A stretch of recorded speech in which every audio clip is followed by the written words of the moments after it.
Hi, we are opening up week 7, which covers chapter 6, the link layer. We will skip the subsection 6.4.4 on VLANs, as well as the section on MPLS and data center networking. In previous chapters, you learned about the application, transport, and network layers. This week, we'll look at the layer between the network layer and the physical layer, the link layer.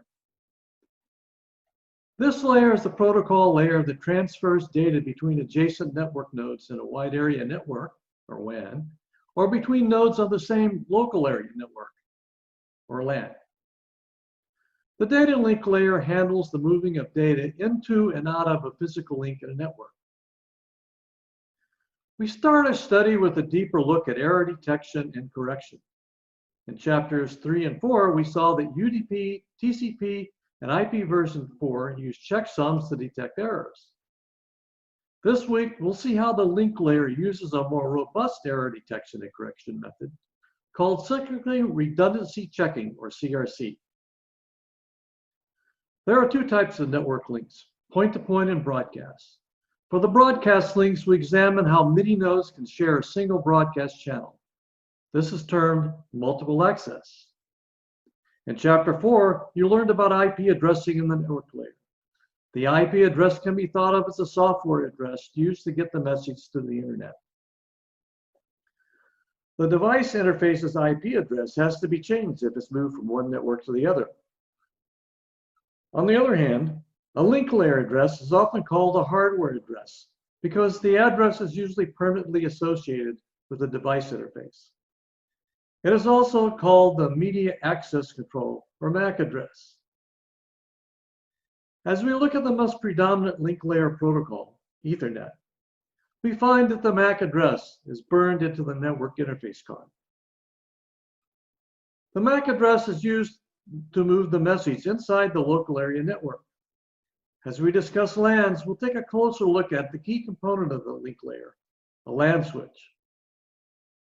This week, you do have the usual chapter quiz, chapter assignment, and journal to complete. There is only one lab this week, a Wireshark lab on Ethernet and Address Resolution Protocol, or ARP. Next week is a short week. We'll finish up the class with the last 4 sections on security, covering how security is done at different layers, and we'll have a look at the operational security as well. The week 8 quiz, assignment, and journal are open this week. They are due the evening of the day of the final. Programming assignment number 4 and all other assignments are due at 11:59 p.m. on October 24th. There are no required labs for week 8, but there are extra credit labs.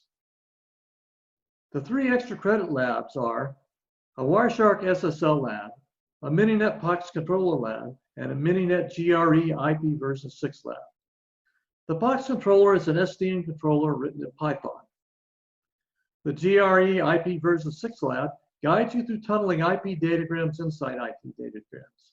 As mentioned in the textbook, tunneling is one method being used to transition from IP version 4 to IP version 6.